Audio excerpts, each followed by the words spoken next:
যুবক শহরের ডানে বামে তাকায়, কোন রিক্সা পাওয়া যায় কিনা, কোন গাড়ি ঘোড়া মিলে কিনা। মানুষেরা কই, যুবক রে, এত রাতে তুমি কোন রিক্সা পাবা না, গাড়ি পাবা না। যুবক তখনও কান্দে, আমার যাওয়াই লাগবে, যাওয়াই লাগবে। একজন মানুষকে, বাবা হয়তো একজন বুড়া মানুষ তোমার রিক্সা নিয়ে যাইতে পারে। একটা বুড়া রিক্সাওয়ালা রিক্সা ভাই আজকে অনেক বছর যাবত গ্রামে তার স্ত্রী বিছানায় পড়া, প্রতিদিন তার ওষুধ দিয়ে যাইতে হইরে বাজার। আমি দেখিছি এই বৃদ্ধ মানুষটা মাঝে মাঝে রাতের বেলাও সে রিক্সা বায়। ও যুবক, হয়তো উনি শুধু তোমাকে নিয়ে যেতে পারে, আর কেউ তোমাকে নিয়ে যাবে বলে বিশ্বাস হয় না। তখনই যুবক কই, কোথায় গেলে ওনারে পাবো? মানুষটা কয়, সে রিক্সা কোনো গ্যারেজে রাখে না, একটা দোকানের সামনে রিক্সাটা আটকায়া দোকানের বারান্দায় বসে বসে রাত কাটায়া দেয়। যে দেখো একটু সামনে যুবক কান্দে কান্দে আর রিক্সা খুঁজে আগাইতেছে। হঠাৎ করে তাকায় দেখে, একটা রিক্সা দাঁড়ানো দেখা যায়, আর বারান্দায় বসা একজন মানুষ, মুরব্বী মানুষ, শীতের বাতাসে সে কাঁপতেছে, কিন্তু মুখটা দেখা যায় না। মাফলার দিয়া মুখটা পেছায় রাখছে, যেন বাতাসে তারে কষ্ট দিতে না পারে। মুখ চিনা যায় না, বসা আছে আর কাঁপতেছে। ওই অবস্থায় ছেলে যায় কইতেছে, চাচা অমুক গ্রামে আপনি যাবেন? যুবক তো জানে না, যারে চাচা কইয়া ডাক দিছে এই রিক্সাওয়ালাই হলো তার বাবা। এই মাত্র কইছে চাচা যাবেন, সাথে সাথে বাবা চেহারা না দেখলো কণ্ঠ চিনে ফেলে বাবাই বুঝে ফেলেছে ছেলে হাজির হইছে। কারণ পৃথিবীতে সন্তানের কণ্ঠ কোনোদিন মা বাবা ভুলে না রে যুবক, কোনোদিন বাবা ভুলে না। সন্তান যত বড় হোক না কেন, বাবার কাছে সবসময় ছোট থাকে, সবসময় ছোট থাকে। কণ্ঠটা বাবা চিনে ফেলেছে।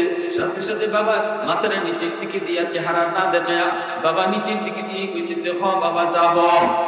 ছেলে তখন কই, চাচা ভাড়া কত দিতে হবে? তখনই বাবা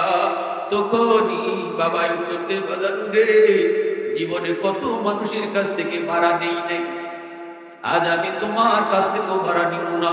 কারণ বাবার মনে পড়ে গেছে শিশুকালে কত তোমাকে রিক্সায় করে বাবাই চড়াইছি, কোনদিন বাবা ভাড়া নেই নাই। স্কুলে নিয়ে গেছি রিক্সায় চড়াইয়া, ছুটি হলে স্কুল থেকে আবার বাবাই বাড়িতে নিয়ে আসছি, কোনদিন বাবাই ভাড়া নেই নাই। তখন কইতেছে, বাজার ভাড়া তোমার দিতে হবে না, ভাড়া লাগবে না, তুমি রিক্সায় উঠো। ছেলে কই, না আমি আপনাকে ডাবল ভাড়া দিব। এই বলে বাবা কই, ঠিক আছে উঠো। ছেলে রিক্সায় উঠে আর বাবা রিক্সা টেনে টেনে গ্রামের দিকে নিয়ে যায়। পৃথিবীতে বাবার মতো আপন কেউ হবে না, পৃথিবীতে মায়ের মতো আপন কেউ হবে না। তোমরা কোনোদিনও মায়েরই মনেতে কষ্ট দিও না, তোমরা কোনোদিনও বাবারই মনেতে কষ্ট দিও না। 10 মাস 10 দিন গর্ভে রেখে মা জননী তোমায় আমায় করেছে লালন এই ধরনী। সে কথা কি বন্ধু তোমার মনেতে পড়ে না, সে কথা কি বন্ধু তোমার মনেতে পড়ে না। তোমরা কোনোদিনও মায়েরই মনেতে কষ্ট দিও না, তোমরা কোনোদিনও বাবারই মনেতে কষ্ট দিও না। একটু জোরে কন্যা আল্লাহু আকবার, আর একটু জোরে কন্যা আল্লাহু আকবার। এদিকে ছেলেও কান্দে রিক্সায় বসে, বাবা টের পাইছে ছেলে যে রিক্সা বসে কান্দে। বাবা এবার মনে মনে ভাবতেছে, ছেলে কান্দে কেন? বাবা রিক্সা টানে আর কই, বাজান রে, ওই গ্রামে তুমি কেন যাবা? ওইটা আমার নিজের গ্রাম। বাপে কই, কও কি? এই গ্রামে কে আছে তোমার? কই, আমার আব্বা আমার আম্মা। কোনদিন তো তোমাকে এই গ্রামে দেখি নাই। যুবক কান্দে আর কই, চাচা আমি আমার আব্বারে কষ্ট দিছি, আম্মারে কষ্ট দিছি, এতদিন আমি বুঝি নাই। আমাকে আল্লাহ পাক এখন আমার মন ঘুরাই দিছে। একজন আল্লাহওয়ালার সোহবতে যাওয়ার কারণে, একজন আলেমের কথা শোনার কারণে আল্লাহ আমার দিল নরম করে দিছে। চাচা একটু দ্রুত করে নিয়ে যান, জানি না আমার মা আমার বাবা দুনিয়াতে জীবিত আছেনি নাই গো। জানি না আমি কি মাপ চাওয়ার সুযোগ পাইব কিনা। যদি মার কাছে বাবার কাছে মাপ চাইতে না পারি, আল্লাহ যদি হাসরের মাঠে আমারে মাপ দিবে না। আমার নামাজ, আমার রোজা, আমার হজ, আমার সমস্ত যাকাত, আমার সাদকা কিছুই আল্লাহর কাছে কবুল হবে না। যদি মা, যদি বাবা সন্তানকে মাপ না দেয়, চাচা আমার একটু তুলে যান, এই বলে যখন ছেলে কাঁদে, তখনই বাবা আল্লাহর শুকরিয়া আদায় করে, মালিক তুমি বুঝি আমাদের ডাক কবুল করছো। সাথে সাথে রিকশাটা থামাইয়া বাবা রিকশা থেকে নাই না মুখের মাফলাটা সরাইতেছে আর বলতেছে, বাবা দেখো তো এই পুরা মানুষটারে ছিল। যেই মাত্র বাবার চেহারাটা দেখলো, লাভ দিয়া রিকশা থেকে নাই না বাবার পা জড়ায় ধরে কান্না শুরু করে দিল। সাথে সাথে বাবা টান দিয়া মুখে জড়াইয়া কপালে চুমা খায়, কপালে চুমা খায়। বাপ্পার কাছে সন্তান মাফ চাইতে দেরি, বাপ্পায় মাফ করতে দেরি হয় না, ঠিক কিনা জোরে বলো। মাফ চাইতে দেরি, মাফ করতে দেরি হয় না। পরে যে আম্মাকে ডাক দিছে, সাথে সাথে অসুস্থ মা সুস্থ হয়ে গেছে। এ যুবক মনে রাখবা, যখনই তুমি মার কাছে মাফ চাইয়া, বাবার কাছে মাফ চাইয়া তাদেরকে খুশি করবা, আমার নবী কয় রাদার রাব্বি ফি রাদাল ওয়ালিদাইন, সাথে সাথে আল্লাহ তোমার উপর রাজি। দ্বীনের নবী, মায়ার নবী, রহমতের নবী বলেন, কুল্লু মাউলুদিন ইউলাদু আলাল ফিতরা ফাআবাওয়াহু ইউহাওবিদানিহি আও ইউনাসসিরানিহি আও ইউমাজ্জিসানিহি। আল্লাহর নবী বলেন, উম্মতের দল, দুনিয়াতে তোমাদের সন্তান আগমন করে আল্লাহর ওলি হয়ে, মঈনুদ্দিন চিশতি, আব্দুল কাদের জিলানীর মতো আল্লাহর ওলি হইয়া আমার আপনার সন্তান দুনিয়াতে আগমন করে। সুবহানাল্লাহ। কথাটা আমার না, কথাটা দ্বীনের নবী। কার? এ যুবক, একটু কান খাড়া করে কথাগুলি বোঝার চেষ্টা করো। আজকে তোমার আমার সন্তান দুনিয়াতে আগমন করে রে, আল্লাহর পরিচয় নিয়া আল্লাহর ওলি হয়ে দুনিয়াতে আসে। এরপরে তার বিলায়ত নষ্ট করে কে? বুজুর্গি নষ্ট করে কে? দ্বীনের নবী বলেন, ফাআবাওয়াহু ইউহাওবিদানিহি আও ইউনাসসিরানিহি আও ইউমাজ্জিসানিহি। বাপ মা সন্তানের বিলায়ত নষ্ট করে, বুজুর্গি নষ্ট করে, আল্লাহর পরিচয় নিয়ে আসে। যেইভাবে দুনিয়ায় আইছে, তো বাপ মার সিদ্ধান্ত যদি সঠিক হতো, তাহলে সন্তান কবরেও যাইতো আল্লাহর ওলি হইয়া। আর বাপ মার সিদ্ধান্ত রং হওয়ার কারণে, সিদ্ধান্ত ভুল হওয়ার কারণে নবী কয়, এই ছেলে ইহুদি হয়, এই ছেলে নাসারা হয়, এই ছেলে মুশরিক হয়। অথচ ছেলে মুশরিক হওয়ার কথা ছিল না, বেনামাজি হওয়ার কথা ছিল না, সত্য হওয়ার কথা তার ছিল না, না না বেরোজগার হওয়ার কথা ছিল না। সে তো দুনিয়ায় আসছেই আল্লাহর ওলি হইয়া। এজন্যই যুবক, যেই পড়ালেখার ভিতরে আল্লাহর পরিচয় আছে রে, ওই পড়াটাই পড়া।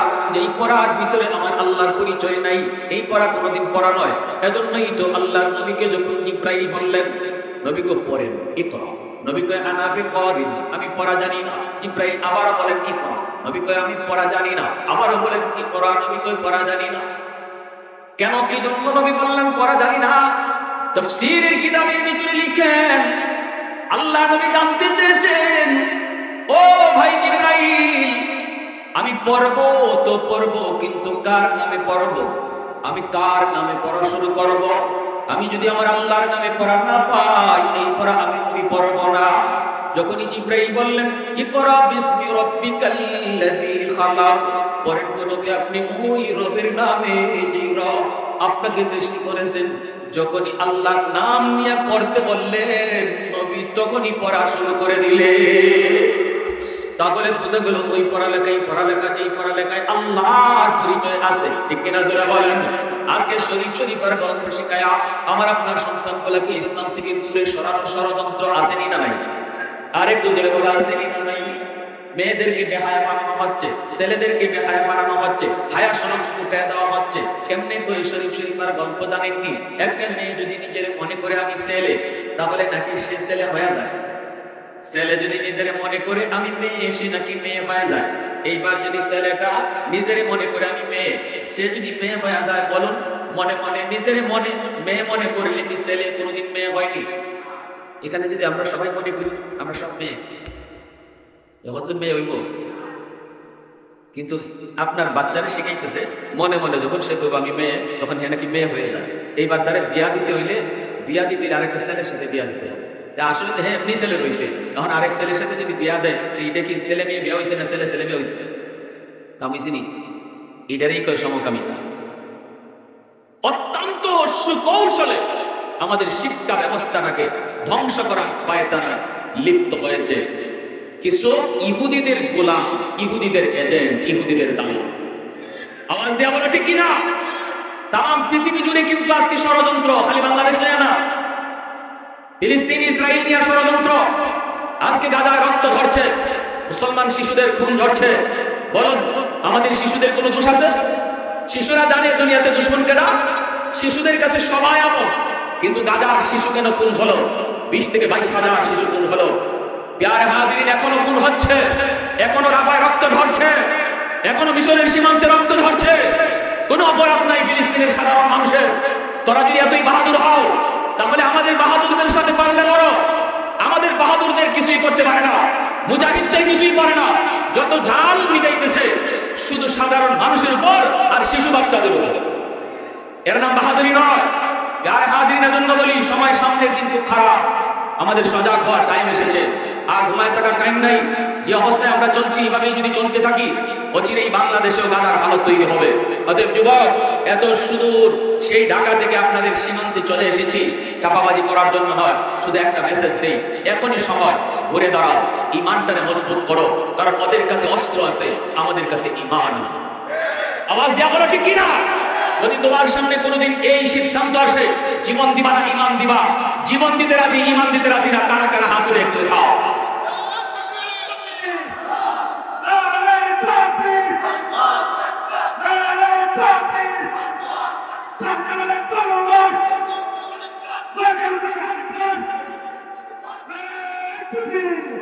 পশ্চিমাদের চোখ পড়েছে কাবাগরের প্রান্তরে, ব্রিটিশ দালাল দল বেঁধেছে ধ্বংস করতে চায় কারে। পশ্চিমাদের চোখ পড়েছে কাবাগরের প্রান্তরে, ব্রিটিশ দালাল দল বেঁধেছে ধ্বংস করতে চায় কারে। আল্লাহ পাকের ঘর, তোর সাহস থাকলে ধর, ঠিক না? এই যুবক, শক্তি দিছে কে? এই গলার আওয়াজ বের হবে কার জন্য? ফিলিস্তিনের পক্ষে আওয়াজ দিতে যায় যদি গলা ভাঙে হাসরের মাঠে সাক্ষী হবে, ঠিক না? আরো জোরে ঠিক না? পশ্চিমাদের চোখ পড়েছে কাবাগরের প্রান্তরে, ব্রিটিশ দালাল দল বেঁধেছে ধ্বংস করতে চায় কারে। আল্লাহ পাকের ঘর, তোর সাহস থাকলে ধর, দো জাহানের মালিক তিনি পবিত্র কাবা। ওই আরবের দিন বাঁচাতে সত্য ন্যায়ের মুক্তি চাই, মুহাম্মাদের বাহিনী আজ আসলে তোদের রক্ষা নাই। ওই আরবের দিন বাঁচাতে সত্য ন্যায়ের মুক্তি চাই, মুহাম্মাদের বাহিনী আজ আসলে তোদের রক্ষা নাই। দুইটা হাত উপরে উঠায়া গায়ে যতদূর শক্তি আছে শক্তি নিয়া সুনামগঞ্জের সদর থেকে আওয়াজ দিয়া বলো, মুহাম্মাদুর রাসূলুল্লাহ বাহিনী আসেনি, আরো জোরে আসেনি। একটু দাঁড়াও, জেগে ওঠো ওকে মুসলমান, আর কতদিন দিন ইসলামের সইবে অপমান। একটু দাঁড়াও, জেগে ওঠো ওকে মুসলমান, আর কতদিন দিন ইসলামের সইবে অপমান। রক্ত দিয়ে পবিত্র ওই মক্কা মদিনা, সেই জমিনে ইহুদিরা চলতে পারে না। নূর মক্কার ইসলাম তার তাকলো কি আর দা, বন্দিশালায় তাকে যদি আল আকসার ইমাম। ওই আরবের দিন বাঁচাতে সন্তানের মুক্তি চাই, মুহাম্মাদের বাহিনী আজ আসলে তোদের রক্ষা নাই। পশ্চিমাদের চোখ পড়েছে কাবাগরের প্রান্তরে, ব্রিটিশ দালাল দল বেঁধেছে ধ্বংস করতে চায় কারে। আল্লাহ পাকের ঘর, তোর সাহস থাকলে ধর, দো জাহানের মালিক তিনি পবিত্র কাবা। ওই আরবের দিন বাঁচাতে সন্তানের মুক্তি চাই, মুহাম্মাদের বাহিনী আজ আসলে তোদের রক্ষা নাই। আরেকটা বার দুই হাত উপরে উঠায়া গলায় যতদূর শক্তি আছে শক্তি নিয়ে বলো, মুহাম্মাদুর রাসূলুল্লাহ বাহিনী আসেনি। একটু জোরে বলো আল্লাহু আকবার। হয় নাই? আরো জোরে আল্লাহু আকবার, আল্লাহু আকবার। আল্লাহ আমাদেরকে তোমার দ্বীনের জন্য কবুল করো। আল্লাহ আমরা বিছানায় মরণ চাই না, শাহাদাতের মরণ দান করো। সবাই বলেন আমিন। আল্লাহ রাস্তায় কেউ শহীদ হলে বাইপাস জান্নাতে চলে। আল জিহাদু মুখতাসারু তরিকিন ইলাল জান্নাহ। নবী বলেছেন, শুনো, জিহাদের ইচ্ছা দিলের ভিতরে যার থাকবে না সে মুনাফিক হয়ে মরবে। আমরা মুনাফিক হয়ে মরতে চাই না। নবী বলেন, বাইপাস জান্নাতে যদি যেতে চাও রাস্তা একটাই, আল্লাহ রাস্তায় জিহাদ। ঠিক কিনা ধরে বলেন? প্যারে হাদিরিনের জন্য পৃথিবী দুই ভাগ হয়ে গেছে, একদল শয়তানের দল আর একদল আল্লাহর দল। আমরা শয়তানের দলে যাব না আল্লাহর দলে যাব? কারা কারা আল্লাহর দলে যেতে তুই আর হাত উঠাও। আল্লাহ প্রতিটা হাত কি তুমি কবুল করো, জোরে বলো আমিন। আর একটু জোরে বলো আমিন। আমার ভাইয়েরা বন্ধুরা, এজন্য বলতেছিলাম সন্তানদের শিশুকালে লেখাপড়া করাও, এমন একটা প্রতিষ্ঠানে পড়াও রে যুবক, যেই প্রতিষ্ঠানে আমার আল্লাহর পরিচয় আছে, আখিরাতের কথা আছে, বাপ মার সেবার কথা আছে, মুরব্বীদের শ্রদ্ধার কথা আছে, নবীর পরিচয় আছে। এই প্রতিষ্ঠানের সন্তানকে লেখাপড়া করা, তুমি ডাক্তার বানাও, ইঞ্জিনিয়ার বানাও, প্রফেসর বানাও। এই ছেলে ডাক্তার হলে ডাক্তার হবে, ডাকাত হবে না। এই ছেলে প্রফেসর হলে আদর্শ মানুষ হবে, মা বাবার সেবা করবে। কারণ শিশুকালে তার দিলের ভিতরে কোরআনের মহব্বত আর আমার নবীর আদর্শ কলিজায় ঢুকায় দেওয়া হয়েছে। খাজা কুতুবউদ্দিন বখতিয়ার কাকি রাহমাতুল্লাহি আলাইহি মা শিশুকালেই সন্তানকে নিয়ে হাজির। উস্তাদজি, আমার সন্তানকে আপনি আল্লাহর কালাম শিখায় দেন, আলিফ বা তাসা শিখায় দেন। মা নিয়ে গেছেন দিন শেখানোর জন্য, কোরআন শেখানোর জন্য। আপনি আপনার সন্তানটাকে নিয়ে মাদ্রাসায় প্রথমে ভর্তি করেন, 5টা বছর মাদ্রাসায় পড়ুক, এরপরে যদি ডাক্তার বানাইতে চান বানায়েন। 5 বছরে তার কলিজার ভিতরে আল্লাহর নাম পাথরে খোদাই করে লিখে দেন। কলেজে গেলেও আল্লাহকে বলবে না, ভার্সিটিতে গেলেও নামাজ ছাড়বে না, এরপরে যত বড় অফিসার হোক ঘুষ খাবে না। ঠিক কিনা জুড়ে বলেন? কারণ শিশুকালে তার দিলের ভিতরে আল্লাহর নাম, আমার নবীর পরিচয়, আখিরাতের ফিকির তার কলিজার ভিতরে ঢুকায় দেওয়া হয়েছে। এই দুনিয়া, এই জীবন জীবন নয়, মরণের পরের জীবন তোর আসল জীবন। এখানে শুনতেই বা বুঝতেই বা হিসাব দিবা আল্লাহর কাছে। টেবিলের নিচ দিয়ে তুমি টাকা নিবা, কেউ দেখবে না, দেখেন কি? এই বুঝটা আপনার সন্তানকে শিশুকালে কলিজায় দেওয়া হয়েছে। এই ছেলে যদি ডাক্তার হয়, প্রফেসর হয়, পুলিশ অফিসার হয়, ঘুষ খাবে না, দুর্নীতি করবে না, আপনার সেবা করবে, বাপ মার সেবা করবে, মুরব্বীদেরকে শ্রদ্ধা করবে, উলামায়ে কেরামকে তাজিম করবে। খাজা কুতুবউদ্দিন বখতিয়ার কাকি রাহমাতুল্লাহি আলাইহি মা শিশুকালে বাচ্চাটাকে নিয়ে হাজির। উস্তাদজি, পড়ান আমার ছেলেকে আল্লাহর কালাম শিখায় দেন। এই কইলা মা চইলা আসছেন। আল্লাহ পাক রব্বুল আলামিন, আল্লাহ পাক কেমন কবুল করা করছেন। তুমি কেন পারবা না, তুমি কেন পারবা না? উস্তাদে যেই মাত্র কই বাবা পড়ো আলিফ বা তাসা, কিন্তু ছোট্ট বাবু কুতুবউদ্দিন তখন আওয়াজ দিয়ে কইলা উস্তাদজি আলিফ বা তাসা নয়, আলিফ লাম মিম যালিকাল কিতাবু লা রাইবা ফিহি। উস্তাদ এ বাবা কুতুবউদ্দিন, তোমার মা আমাকে বললো আলিফ বা তাসা শেখাবো, কিন্তু তুমি কিনা আলিফ লাম মিম যালিকাল কিতাব পড়তে শুরু করদার, সূরা বাকারা তুমি শুরু করে দিয়েছো। ঠিক আছে বাবা পড়। উস্তাদ নীরব নিস্তব্ধ হয়ে পড়া শুনতেছেন। ওই ছোট্ট বাবু, যেই ছোট্ট বাবু এখনো ঠিকমতো আব্বু আম্মু বলতে পারে না, তার জবান থেকে আল্লাহর কালামের তিলাওয়াত শুরু হয়ে গেল, তিলাওয়াত শুরু হয়ে গেল। উস্তাদ জিন ধরে তিনি কোরআন তিলাওয়াত শুনতেছেন, কথা বলেন না, বাধাও দেন না। এইভাবে এক বসায় কুতুবউদ্দিন বা উস্তাদের সামনে আল্লাহর কালামের 15 পারা হিফজ শোনায় দিছে। मैं तालिब मौला हूँ मेरे इश्क़ निराला, मैं तालिब मौला हूँ मेरे इश्क़ निराला, है जुमला जहां जिनके तजल्ली से उजाला, है जुमला जहां जिनके तजल्ली से उजाला, मादरुद जहां गैर खुदा यार नदार, যদি याद खुदा की चिदिगर कार नदार, যদি याद खुदा की चिदिगर कार नदार। मोहब्बतेर साथे बोलेन আল্লাহু আকবার। এবার উস্তাদে কই বাবা কুতুবউদ্দিন চলো তোমার আম্মুর কাছে যাই। উস্তাদের চোখে পানি পড়ে। উস্তাদ কাঁদে না, বলেন বাবা কিছু তো বুদ্ধি নাই, কেমনে কি হলো? মার কাছে যায় বলতেছে, মা গো কেন তুমি মজাক করেছো, ঠাট্টা করেছো, কেন তুমি ঠাট্টা করেছো? মা পর্দার আড়াল থেকে বলতেছে, উস্তাদজি কি হয়েছে? উস্তাদ কয়, তুমি বলেছো আলিফ বা তাসা শিখাবো, কিন্তু তোমার কুতুবউদ্দিন আলিফ বা পড়ে নাই, সে তো আলিফ লাম মিম কইরা কোরআনের 15 পারা এক বসায় হিফজ শোনায়া দিছে। মা সেজদা করে কান্না শুরু করে দেয়, মালিক কিছুই বুঝি নাই গো মালিক, এই কথা বলতেই তখন উস্তাদ মা গো একটু কম না, এমনি কি হয়েছে একটু কম। এই কথা বলতেই মা বলতেছে উস্তাদজি আমার কুতুবুদ্দিন যখন আমার পেটে, তখন আমি বেহুদার কথা বলতাম না, ঘরের ভিতরে গান বাজনা চলতো না, ঘরের ভিতরে নাটক সিনেমা চলে না, আমার ঘরে বেহুদা কোনো কথা হয় না। আমার কুতুবুদ্দিন যখন আমার পেটে, তখন আমি কোরআন তেলাওয়াত করতাম। যখন আমার কুতুবুদ্দিন আমার দুধ পান করতো, তখন আমি কোরআন তেলাওয়াত করতাম। কোরআন তেলাওয়াত দুধের সাথে মনে হয় যায় ঢুকছে, দুধও গেছে তেলাওয়াতও গেছে। জোরে করুন না সুবহানাল্লাহ। বলে দুধের বাচ্চাটা যদি দুধ খাওয়ার সময় কোরআন তেলাওয়াত সাথে যায়, আমি আমার বাচ্চারে দুধ খাওয়াইনি অবস্থায় যদি গান শুনি, গানও তেলাওয়াত দুধের সাথে যাইতে পারেনি না পারে না? তেলাওয়াত যদি যায় গানও যায়, গানও যায়। এজন্য আমার সন্তানের কানে আমি কি রেকর্ড করাবো, সন্তানের চোখে আমি কি রেকর্ড করাবো, সিদ্ধান্ত নিবে মা, সিদ্ধান্ত নিবে বাবা। ঘরের ভিতরে যদি নামাজের পরিবেশ থাকে, সন্তানের চোখে নামাজের কথা এইভাবে রেকর্ড হবে, সন্তানের কানে কোরআন তেলাওয়াত রেকর্ড হবে। মা যদি কোরআন তেলাওয়াত করে, বাবা যদি কোরআন তেলাওয়াত করে, তেলাওয়াত রেকর্ড হবে। শিশুকালে যদি আমার সন্তানকে আমি মাদ্রাসায় ভর্তি করে, এই সন্তানের চোখের মধ্যে কোরআন তেলাওয়াত করার দৃশ্য চোখে রেকর্ড হবে, কানের মধ্যে তেলাওয়াতের আওয়াজ রেকর্ড হবে। 5টা বছর মাদ্রাসায় পড়ার পর যদি তুমি তার স্কুলে দাও, অসুবিধা নাই।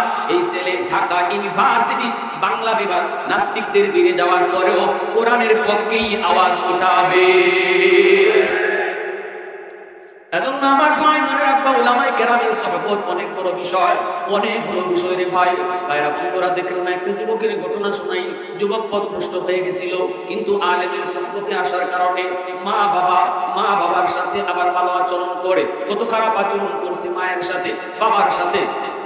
কারণ ওই যে শিশুকালে যে শিক্ষাটা দেওয়ার কথা ছিল, এই শিক্ষাটা আমরা না দেওয়ার কারণে সন্তান বড় হয়ে মাকে বলে যায়। আজও পর্যন্ত কোন আলেমের বাপ মা বৃদ্ধাশ্রমে কেউ পাবে না, হাফেজে কোরআনের বাপ মা বৃদ্ধাশ্রমে পাওয়া যাবে না, বড় বড় শিক্ষিতর বাপ মাও বৃদ্ধাশ্রমে পাওয়া যায়, ঠিক না?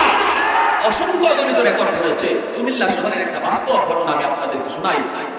আজ থেকে অনেকদিন আগে, তখন কুমিল্লা শহরে যাইতে 2টা ফেরি পার হওয়া লাগতো, মেঘনা ফেরি আর দাউদকান্দি ফেরি। এই 2 ফেরি পার হয়ে কুমিল্লা যাইতে হতো, অনেক সময় লাগতো। একজন রিক্সাওয়ালা বাবা, একটা মাত্র সন্তানটারে বড় আশা করে পড়ালেখা করাইতেছে, স্কুলে পড়ালেখা করাইছে, স্কুলে লইয়া যায়, ছেলেটারে লইয়া যায়। আমরা স্কুলে লেখাপড়া করান এর নিষেধ করি না, কিন্তু নিষেধ করি কোনটা? এই সন্তান কি পড়তেছে এই খবরটা যে আপনি নিলেন না, এটা আপনি অপরাধ করলেন। আজকে শরীফ আর গল্প শিখাই আমার সন্তানকে নাস্তিক বানানো হয়, আমার সন্তানকে সমকামিতার দিকে ধাবিত করা হয়। এই খবরটা আপনি বাবা নিলেন না, এই খবরটা আপনি মা নিলেন না, এই খবরটা আপনি ভাই নিলেন না, এটা আপনার দোষ, এটা আপনার অপরাধ হলো এটা। আপনি যদি আজকে এই খবরটা নিতেন, প্রতিবাদ আপনিও করতেন। শুধু আসিফ মাহতাব কেন প্রতিবাদ করবে? কেন তার চাকরি যাবে প্রতিবাদ করার কারণে? বাংলাদেশের প্রতিটা অভিভাবকের পক্ষ থেকে যদি এই শরীফ আর গল্পের ব্যাপারে প্রতিবাদ হতো, আসিফ মাহতাবের চাকরি দেওয়ার ক্ষমতা কোনো বেটার ছিল না। আওয়াজ দিয়া বলো ঠিক কিনা? আমরা মৌলবীদেরকে আল্লাহ জিজ্ঞেস করবে না তোমার খোলায় কি করছিল, এটা তুমি খবর দিলা না কেন? আমাদের বাচ্চা কাচ্চা স্কুলে পড়েই না, পরে মাদ্রাসায় শরীফা জানবো থেকে, আগুন বাগুন শিখবো থেকে। কিন্তু আপনারা যারা পড়াইতেছেন, আমরা আপনাদেরকে খারাপ বলবো না, পড়ান, ডাক্তার ইঞ্জিনিয়ার বানান, আপত্তি নেই। কিন্তু আমার সন্তানের প্রথম পরিচয় ডাক্তার না, প্রথম পরিচয় হলো সে মুসলমানের সন্তান। আগে তারা মুসলমানের সন্তান বানাইতে হবে। আগে মুসলমানই শিখাও, তারপরে ডাক্তার বানাও। আগে মুসলমানই শিখাও, তারপরে ইঞ্জিনিয়ার বানাও। আগে মুসলমানই শিখাও, তারপরে প্রফেসর বানাও। যদি না করো, কিয়ামতের মাঠে সন্তান তোমার বিরুদ্ধে মামলা দিবে আল্লাহর আদালতে। আমি মৌলবী আপনার বিরুদ্ধে মামলা দিব না, আপনাদের মসজিদে ইমাম সাহেব মামলা দিবে না, মামলা দিবে আপনার কলিজার পুত্রের সন্তান, যেই সন্তানের জন্য রক্তরে পানি করছেন, এই সন্তানই আপনার বিরুদ্ধে আল্লাহর আদালতে মামলা দায়ের করে। ওই রিকশাওয়ালা বাবা সন্তানকে স্কুলে নিয়ে যায়, স্কুল ছুটি হলে পরে আবার বাড়িতে নিয়ে আসে। এইভাবেই বাবার মনে কত স্বপ্ন, আমার সন্তান একদিন ভালো লেখাপড়া করবে, ভালো রেজাল্ট করবে, এরপরে আমার সন্তান ভালো চাকরি নিবে, আমি বাবার অভাব দূর হবে, আমার আর রিক্সা চালাইতে হবে না। কত মনের ভিতরে স্বপ্ন, কত স্বপ্ন দেখে বাবা, কত স্বপ্ন দেখে মা। সন্তান যখন শিশু থাকে, কত মা সন্তানকে নিয়ে অনেক বড় বড় স্বপ্ন দেখে, ঠিক কিনা? দূরে বলেন, আমার সন্তান আল্লাহ তুমি বাদশা বানাও, আল্লাহ আমার সন্তানকে তুমি ওলি বানাও, আল্লাহ আমার সন্তানকে বড় অফিসার বানাও। তো আশা এই দিকে দেখা যায়। ভাইয়েরা বন্ধুরা, ছেলে প্রাইমারি পড়লো, হাই স্কুলে পড়লো, হাই স্কুলে লেখাপড়া করে আসে, কলেজে গেল, কলেজে গিয়ে ঢাকা ইউনিভার্সিটিতে ভর্তি হলো। এই যুবক, বাস্তব ঘটনা শোনাইতেছি, শোনো বাস্তব। ঢাকা ইউনিভার্সিটি ভর্তি হওয়ার পর এই ছেলে যখন পড়ালেখা শেষ করলো, ভালো একটা চাকরি নিল, অনেক বড় অফিসার হয়ে গেল, বড় লোকের মেয়েকে বিয়ে করে ফেললো। যেই মাত্র বড় লোকের সাথে মিশতে শুরু করলো, গুনাহ থেকে দাবিত হয়ে গেল, গুনার পরিবেশে নিজের জড়ায় ফেললো। আস্তে আস্তে সে এরকম ভাবে গ্রাম ভুলে গেল, গরিব মানুষের প্রতি ঘৃণা জন্মাতে লাগলো। সে যে একদিন রিক্সাওয়ালার বাবা হইয়া আজকে এত বড় অফিসার হয়েছে রে, এই কথাটা ভুলে গেল। বড় লোকের সাথে মিশে মিশে গুনার পরিবেশে যে দিনটা তার শক্ত হয়ে গেল। গ্রামের মায়ের কথা ভুলে গেল, গ্রামের বাবার কথা ভুলে গেল। এইদিকে সে মাস চলে যায়, বছর চলে যায়, গ্রামে আসে না, মাকে দেখতে আসে না, বাবাকেও দেখতে আসে না। এইদিকে মা দুঃখিনী, মা তো মা, মানুষের কাছ থেকে খবর নেই আমার সন্তানকে তোমরা দেখছো নি গো। মানুষেরা যতদূর হয় খবর বয়ান করে মাতিত হয়। ঈদের চাঁদ কত মানুষ, কত যুবক শহর থেকে গ্রামে যায়, মায়ের সাথে ঈদ পালন করবে, বাবার সাথে ঈদ পালন করবে। মা দুঃখিনী সারাদিন রাস্তার দিকে তাকে অপেক্ষা করে আর চোখের পানি ধরায় বাদান রে। ঈদের উসিলায় কত যুবক শহর থেকে গ্রামে আসে, কিন্তু তোমার বুঝি মায়ের কোথায় একটু ইয়াদ হয় না, বাবার কথা বুঝি একটু ইয়াদ হয় না। যেই বাবা কষ্ট করে করে রিক্সা চালায় চালায় তোমার লেখাপড়ার খরচ জোগাইলো, তোমার খাতা কলম কিনে দিল, ওই বাবাকে কেমন করে বাদন তুই ভুলে গেলি? আমি মা না তুই 10 মাস 10 দিন পেটে পূজা বহন করেছি রে বাদন, কেমনে তুই মাকে ভুলে গেলি? ঈদের উসিলায় কত সন্তান গ্রামে আসে, তুমি আসলা না। এইদিকে বছর চলে যায়, মা দুঃখিনী মা এইবার স্বামীর ডাক দিয়ে বলতেছে, স্বামী গো যাও না তুমি নিজে একটু দেখে আসো শহরে, সন্তানটা কেমন আছে, চেহারাটা কেমন, একটু দেখে আসো। সন্তান মা বলতে পারে, কিন্তু আমি মা সন্তান বলতে পারবো না। স্বামী গো তুমি একটু নিজে দেখে আসো। এই মহিলার স্বামীরে পাঠায় দিছে রিক্সাওয়ালা বাবা সন্তানকে একটু দেখার জন্য ঢাকা শহরে অফিসের ঠিকানা নিয়া গেটের পাশে এসে দাঁড়ায় গেল। দারোয়ান তারে আটকায় দেয়, কার সাথে দেখা করবেন? অমুকের সাথে। দারোয়ান কয় ইনি তো আমাদের বস, বসের সাথে দেখা করা যায় না, পারমিশন নিতে হয়, আপনি এই জায়গায় একটু দাঁড়ান, আমি বসের পারমিশন নিয়ে আসি। এই মহিলা বাবাকে দাঁড় করায় দিল, আর দারোয়ান তো আর জানে না ইনি কে। দারোয়ান যায় বলতেছে, স্যার একজন মুরব্বী মানুষ, অভাবী মানুষ, চেহারাটা দেখলে বুঝা যায় বড় অভাবী, আপনার সাথে দেখা করতে আসছে, আমি তো অনুমতি দিই নাই, আপনি বললে দিব। এমনি ছেলে কই ঠিক আছে রাখ, আমি সিসি ক্যামেরার মধ্যে দেখি, সিসি ক্যামেরা অন করে ছেলে তাকে দেখে গেটের পাশে যে মানুষটা দাঁড়ানো, এই মানুষটা আর কেউ না, সে হলো তার সেই বৃদ্ধ বাবা, রিক্সাওয়ালা বাবা। এই বাবাকে দেখার পরেও তার কলিজা নরম হয় না, কারণ যেই মানুষটা বেশি গুনাহ করে ওই দিলটা তার শক্ত হয়ে যায়। দিল শক্ত হওয়ার কারণে সহজে দিল নরম হয় না। বাবাকে দেখার পরেও তার দিল নরম হলো না, নরম হলো না। বরং আরো দারোয়ানকে পরিচয় না দিয়া দারোয়ানকে বলতেছে, নে মনে হয় লোকটা সাহায্যের জন্য আইছে, নে 500 টাকা নে, নিয়ে বিদায় করে দে, বলবি আমার কাছে এখন আর কিছু নাই। দারোয়ান তো আর জানে না গো। দারোয়ান এসে বলতেছে, চাচা আমার স্যার বড় ব্যস্ত মানুষ, দেখা করার টাইম নাই, এই যে দিন আপনারে 500 টাকা দিয়ে দিছে, এই টাকাটা নিয়ে আপনি চলে যান। সাথে সাথে বাবা কয়, বাজার আমি ভিক্ষা করতে আসি নাই রে বাজার, আমি ভিক্ষা নিতে আসি নাই, আমি আসছি শুধু এক নজর আমার সন্তানের চেহারা দেখার জন্য। এ বাজার দেখো দেখো, আমি তার বাবা, একটা নজর ছেলের চেহারাটা দেখবো, সাহায্যের জন্য আসি নাই রে বাদান, থাকতেও আসি নাই, আমি তার বাসায় আজকে রাতে থাকতেও চাইবো না, শুধু চেহারাটা দেখে চলে যাবো। সাথে সাথে দারোয়ান চিৎকার দিয়ে কয়, চাচা এটা আপনি কি শুনাইলেন? আপনি আমার স্যারের বাবা বলে মনে হয় আমার ছেলে আমার চিনে নাই রে বাজার।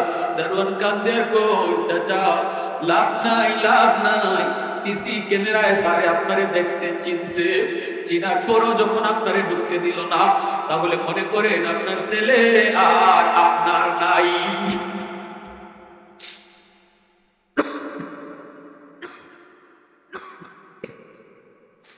এই কথা বলা মাত্র বাবা আল্লাহ মাটির মধ্যে চিৎকার দিয়া বাবা পয়সা গেছে আর কইতেছে, মালিক আমি তোমার দরবারে বদদুয়া দিলাম না গো মালিক, কারণ আলেমদের মুখে শুনেছি বদদুয়া দিলে এই বদদুয়া যদি তোমার দরবারে সরাসরি কবুল হয়ে যায়, তিন ব্যক্তির দোয়া বদদুয়া আল্লাহর কাছে সরাসরি কবুল।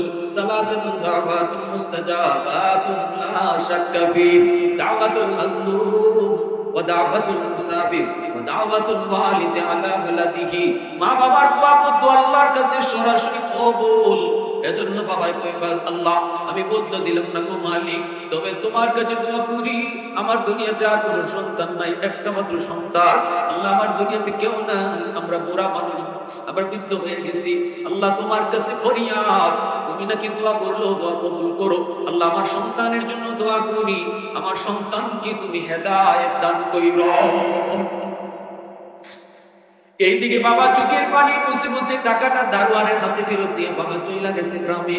এইদিকে স্ত্রী তো স্বামীর অপেক্ষায়, কখন জানি স্বামী আসবে, সন্তানের খবর নিবে। দূর থেকে যেই মাত্র দেখছে স্বামী আসতেছে, দৌড়ে গিয়ে স্বামীকে জড়ায় ধরছে। স্বামী একটু কম না, কেমন দেখে আসছো আমার সন্তানকে, আমার সন্তানকে কেমন দেখে আসছো, কম না গো স্বামী। এইবার যখন বারবার ফেরাফেরি করে, বাবা তো কিছুই বলতে পারে না, মায়ের যতই ফেরাফেরি করে বাবা তো কিছুই বলতে পারে না। চেহারা তো দেখেন সুযোগ তার মাই নেই। চোখের পানিটা মুছে, চোখের পানিটা মুছে আর বলতেছে, বিবি গো তোমার সন্তান এখন মস্ত বড় অফিসার, বাবার সাথে দেখা করার টাইম তার হাতে নাই। মা মাটিতে বৈশা আল্লাহর কাছে মায়ের দোয়া করে, আল্লাহ বদদুয়া দেই না, দোয়া করি আমার সন্তানকে তুমি বুঝটা ফিরাইয়া দিও। আল্লাহ কারণে জানি এমন হয়ে গেছে গো মালিক, কত রাত আমি আমার বাগানের মাথার পাশে দাঁড়ায় দাঁড়ায় রাত কাটাইছি। আল্লাহ আমার সন্তান কেমনে এমন হলো আমার বুঝে আসে না। আল্লাহ তুমি বুঝ ফিরাইয়া দিও। দুইজন এই দোয়া করছে আল্লাহর কাছে, আল্লাহ পাক বাপমার এই দোয়া আল্লাহ কবুল করে আনেছে। জুম্মার দিন, রমজান মাস, যুবক জুম্মার নামাজ পড়ার জন্য গুলশান আজাদ মসজিদে ঢুকলো। এখনো গুলশান আজাদ মসজিদে জুম্মার নামাজ পড়ান যাত্রাবাড়ির হযরত মাহমুদুল হাসান দামাত বারকাতুহু আল্লাহর ওলি, তিনি এখনো জুম্মার নামাজ ওই মসজিদে মাঝে মাঝে পড়ান। ওই দিন জুম্মার নামাজ আল্লাহর ওলি জুম্মার নামাজ পড়াইতেছেন, আর যুবক ঢুকছে মসজিদে জুম্মার নামাজ পড়বে। রমজান মাস সামনে, আর কয়দিন আছে রমজান, ঠিক কিনা জুড়ে বলেন। রমজান মাসে দেখবেন যে নামাজ পড়ে না, এবং রমজানে নামাজ পড়ে, ঠিক কিনা? কারণ রমজান মাস গুনাহ মাফের মাস, গুনাহ মাফের মাস। রমজান মাস পায়া পাওয়ার পরও যে গুনাহ মাফ করাইতে পারে না, আল্লাহর নবী বলেন সে ধ্বংস হোক, ধ্বংস হোক। তার মতো নালায়েক আর জমিনে কেউ নাই। ওই যুবক জুম্মার নামাজ পড়ার জন্য মসজিদে ঢুকছে। ওই দিন মিম্বরে বৈশা যাত্রাবাড়ির হযরত আল্লাহর ওলি তিনি জুম্মার বয়ান করতেছেন, মা বাবার কদর, বাপমার কদর নিয়ে আলোচনা করেন। এমন ভাবে দিলে লাগায়া লাগায়া কথাগুলা তিনি বলতেছেন, প্রতিটা কথা যুবকের দিলের মধ্যে তীরের মতো যায় লাগতেছে। এ আল্লাহর গোলাম, ওই যে মা বাবা দুজনে দোয়া করছিল, এই দোয়া আল্লাহ কবুল করে নিছে। এইবার একজন আলেমের উসিলায় আল্লাহ পাক তার দিল ঘুরাইয়া দিতেছে। আল্লাহর ওলির কথায় যুবকের দিল ঘুরে গেল। সেজদায় যে যুবক কাঁদতেছে, চোখের পানি ধরায় ধরায় কাঁদতেছে, আল্লাহ আমি এত বড় অপরাধী, এত বড় নাফরমান, আমি আমার আব্বার কষ্ট দিয়েছি, মারে ভুল লাগেছি, আল্লাহ আমার মাফ হবে নি, আমার মাফ হবে নি গো আল্লাহ। আমি আমার মার কাছে মাফ চাইতে চাই, আমি আমার আব্বার কাছে মাফ চাইতে চাই। এত বড় সুযোগ আল্লাহ তুমি আমাকে দিবানি।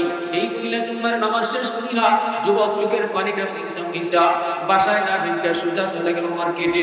যায় কোনো কান্দে, কান্না করে আর বাবার জন্য মার্কেট করে, মার জন্য এরকম শাড়ি কিনে বিভিন্ন রকমের ইফতারি লইয়া যুবক কান্না করে করে কুমিল্লার দিকে রওনা দেই। দুইটা ফেরি পার হতে হতে অনেক দেরি হয়ে গেল। শহরে ঢুকলো, তারাবির নামাজ পড়া শেষ, সবাই ঘুমায় পড়েছে। শুনশান নীরবতা কুমিল্লা শহর। এই যুবক শহরের ঢুকে গ্রামে যাবে কেমনে? রিক্সা ছাড়া গ্রামে যাওয়া যাবে না, কোনো গাড়ি ঘোড়া ছাড়া গ্রামে যাওয়া যাবে না। যুবক শহরের ডানে বামে তাকায়, কোনো রিক্সা পাওয়া যায় কিনা, কোনো গাড়ি ঘোড়া মিলে কিনা। মানুষেরা কই, যুবক রে এত রাতে তুমি কোনো রিক্সা পাবা না, গাড়ি পাবা না। যুবক তখনও কান্দে, আমার যাওয়াই লাগবে, যাওয়াই লাগবে। একজন মানুষের বাবা, হয়তো একজন বুড়া মানুষ তোমার রিক্সা নিয়ে যাইতে পারে। একটা বুড়া রিক্সাওয়ালা রিক্সা ভাই আজকে অনেক বছর যাবত গ্রামে তার স্ত্রী বিছানায় পড়া, প্রতিদিন তার ওষুধ দিয়ে যাইতে হইরে বাজার। আমি দেখেছি এই বৃদ্ধ মানুষটা মাঝে মাঝে রাতের বেলাও সে রিক্সা ভাই। ও ও যুবক, হয়তো উনি শুধু তোমাকে নিয়ে যেতে পারে আর কেউ তোমাকে নিয়ে যাবে বলে বিশ্বাস করে না। তখনই যুবক কোথায় গেলে ওনারে পাবো? মানুষটা কয় সে রিক্সা কোনো গ্যারেজে রাখে না, একটা দোকানের সামনে রিক্সাটা আটকায়া দোকানের বারান্দায় বসে বসে রাত কাটায়া দে। যে দেখো একটু সামনে যুবক কান্দে আর রিক্সা খুঁজে খুঁজে আগাইতেছে। হঠাৎ করে তাকায় দেখে একটা রিক্সা দাঁড়ানো দেখা যায়, আর বারান্দায় বসা একজন মানুষ, মুরব্বী মানুষ, শীতের বাতাসে সে কাঁপতেছে, কিন্তু মুখটা দেখা যায় না। মাফলার দিয়া মুখটা পেছায় রাখছে যেন বাতাসে তারে কষ্ট দিতে না পারে। মুখ চিনা যায় না, বসা সে কাঁপতেছে। ওই অবস্থায় ছেলে যায় কইতেছে, চাচা অমুক গ্রামে আপনি যাবেন? যুবক তো জানে না যারে চাচা কইয়া ডাক দিছে এই রিকশাওয়ালাই হলো তার বাবা। এই মাত্র কইছে চাচা যাবেন? সাথে সাথে বাবা চেহারা না দেখলো কণ্ঠ চিনে ফেলে বাবাই বুঝে ফেলেছে ছেলে হাজির হইছে। কারণ পৃথিবীতে সন্তানের কণ্ঠ কোনোদিন মা বাবা ভুলে না রে যুবক, কোনোদিন বাবা ভুলে না। সন্তান যত বড় হোক না কেন বাবার কাছে সবসময় ছোট থাকে, সবসময় ছোট থাকে। কণ্ঠটা বাবা চিনে ফেলেছে। সাথে সাথে বাবা মাথাটা নিচের দিকে দিয়া চেহারা না দেখায়া বাবা নিচের দিকে দিয়ে কইতেছে, ও বাবা যাব। ছেলে তখন কই, চাচা ভাড়া কত দিতে হবে? তখনই বাবা উত্তর দে, বাজান রে জীবনে কত মানুষের কাছ থেকে ভাড়া নেই নাই, আজ আমি তোমার কাছ থেকেও ভাড়া নিব না। কারণ বাবার মনে পড়ে গেছে শিশুকালে কত তোমাকে রিকশায় করে বাবায় চড়াইছি, কোনদিন বাবা ভাড়া নেই নাই। স্কুলে নিয়ে গেছি রিকশায় চড়াইয়া, ছুটি হলে স্কুল থেকে আবার বাবায় বাড়িতে নিয়ে আসছি, কোনদিন বাবা ভাড়া নেই নাই। তখন কইতেছে, বাজার ভাড়া তোমার দিতে হবে না, ভাড়া লাগবে না, তুমি রিকশায় উঠো। ছেলে কই, না আমি আপনাকে ডাবল ভাড়া দিব। এই বলে বাবা কই, ঠিক আছে উঠো। ছেলে রিকশায় উঠে আর বাবা রিকশা টেনে টেনে গ্রামের দিকে নিয়ে যায়। পৃথিবীতে বাবার মতো আপন কেউ হবে না, পৃথিবীতে মায়ের মতো আপন কেউ হবে না। তোমরা কোনোদিনও মায়েরই মনেতে কষ্ট দিও না, তোমরা কোনোদিনও বাবারই মনেতে কষ্ট দিও না। 10 মাস 10 দিন করবে রেখে মা জননী, তোমায় আমায় করেছে লালন এই ধরনী। সে কথা কি বন্ধু তোমার মনেতে পড়ে না, সে কথা কি বন্ধু তোমার মনেতে পড়ে না। তোমরা কোনোদিনও মায়েরই মনেতে কষ্ট দিও না, তোমরা কোনোদিনও বাবারই মনেতে কষ্ট দিও না। একটু জোরে বলুন আল্লাহু আকবার, আর একটু জোরে বলুন আল্লাহু আকবার। এদিকে ছেলেও কান্দে রিকশা বসে, বাবা টের পাইছে ছেলেদের রিকশা বসে কান্দে। বাবা এবার মনে মনে ভাবতেছে ছেলে কান্দে কেন? বাবা রিকশা টানে আর কই, বাজান রে ওই গ্রামে তুমি কেন যাবা? ওইটা আমার নিজের গ্রাম। বাপে কই, কও কি এই গ্রামে কে আছে তোমার? কই আমার আব্বা আমার আম্মা, কোনদিন তো তোমাকে এই গ্রামে দেখি নাই। যুবক কান্দে আর কই, চাচা আমি আমার আব্বার কষ্ট দিছি, আম্মারে কষ্ট দিছি, এতদিন আমি বুঝি নাই। আমাকে আল্লাহ পাক এখন আমার মন ঘুরাই দিছে। একজন আল্লাহওয়ালার সোহবতে যাওয়ার কারণে, একজন আলেমের কথা শোনার কারণে আল্লাহ আমার দিল নরম করে দিছে। চাচা একটু দ্রুত করে নিয়ে যান, জানি না আমার মা আমার বাবা দুনিয়াতে জীবিত আছেনি নাই গো, জানি না আমি কি মাপ চাওয়ার সুযোগ পাইব কিনা। যদি মার কাছে বাবার কাছে মাপ চাইতে না পারি, আল্লাহ যদি হাসরের মাঠে আমারে মাপ দিবে না। আমার নামাজ, আমার রোজা, আমার হজ, আমার সমস্ত যাকাত, আমার সদকা কিছু আল্লাহর কাছে কবুল হবে না যদি মা যদি বাবা সন্তানকে মাপ না দেয়। চাচা আমারে দ্রুত লয়ে যান। এই বলে যখন ছেলে কান্দে তখনই বাবা আল্লাহর শুকরিয়া আদায় করে, মালিক তুমি বুঝি আমাদের ডাক কবুল করছো। সাথে সাথে রিকশাটা থামাইয়া বাবা রিকশা থেকে নাইমা মুখের মাফলাটা সরাইতেছে আর বলতেছি, বাবা দেখো তো এই পুরা মানুষটারে চিনি। যেই মাত্র বাবার চেহারাটা দেখলো লাভ দিয়া রিক্সা থেকে নাই মা বাবার পা জড়ায় ধরে কান্না শুরু করে দিল। সাথে সাথে বাবা টান দিয়ে বুকে জড়ায় কপালে চুমা খায়, কপালে চুমা খায়। বাপ মার কাছে সন্তান মাফ চাইতে দেরি, বাপ মায় মাফ করতে দেরি হয় না। ঠিক কিনা জুড়ে বলো? মাফ চাইতে দেরি, মাফ করতে দেরি হয় না।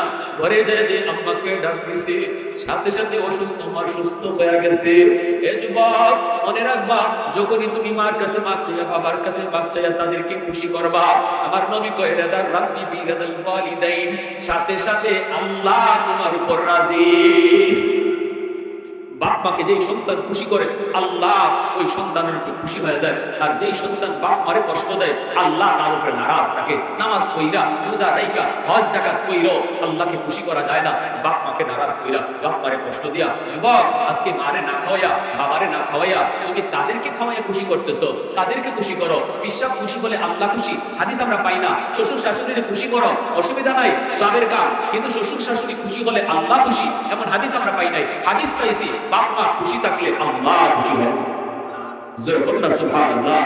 যদি তুমি দুনিয়ার হায়াতের জীবনে বরকত চাও, তোমার রুজি রোজগারে বরকত চাও, নবী বলেন যে হায়াতে বরকত চায়, রুজিতে বরকত চায়, সেজন্য বাপ মার সেবা করে। বাপ মার সেবা করলে আল্লাহ হায়াতের বরকত বাড়ায় দেয়, রুজির ভিতরেও বরকত বাড়ায় দেয়। সুবহানাল্লাহ জোরে কোন। দেখেন ওই যুবক শিশুকালে দিন শিক্ষা না করায়, আল্লাহর পরিচয় তারে না শেখানোর কারণে ভুল পথে চলে গেছিল। কিন্তু একজন আল্লাহওয়ালার সহবতে যাওয়া, যার কাছে কোরআনের জ্ঞান আছে, তার সহবতে যাওয়ার কারণে, তার কথা শোনার কারণে আল্লাহ দিল ঘুরাই দিয়েছে। ওই যুবক এখন মা ভক্ত, আবার বাবা ভক্ত সন্তান হয়ে গেছে। এজন্য বলি ভাই, যদি একজন আদর্শ সন্তান পেতে চাও, একজন নেককার সন্তান পেতে চাও, যে সন্তান বাপ মার কদর করবে, মুরব্বীদের সম্মান করবে, এই সন্তানকে মানুষ ভালো বলবে, তাহলে অবশ্যই প্রথমে তারা দিন শিখাও, দিনের লাইনে ভর্তি করো। তারপরে তুমি যেটাই দিতে চাও সেটাই নিয়ে যাও। দিন শিখাইলে পরে তার দিনের ভিতরে এই বোঝ তৈরি হবে, তখন বাপ মার সাথে বেয়াদবি করবে। আল্লাহ আমাদের সবাইকে বুঝ দান করুন, আল্লাহ পাক আমাদেরকে সহি জ্ঞান দান করুন। আমার ভাইরা, একজন মা ভক্ত সন্তান, বাবা ভক্ত সন্তান একটু হাতটা জায়গায় বলেন, হুজুর আমি আমার আব্বার নামে, আম্মার নামে। রাসূল বলেছেন যে সন্তান বাপ মার নামে দান করে, এই দান আল্লাহ নগদ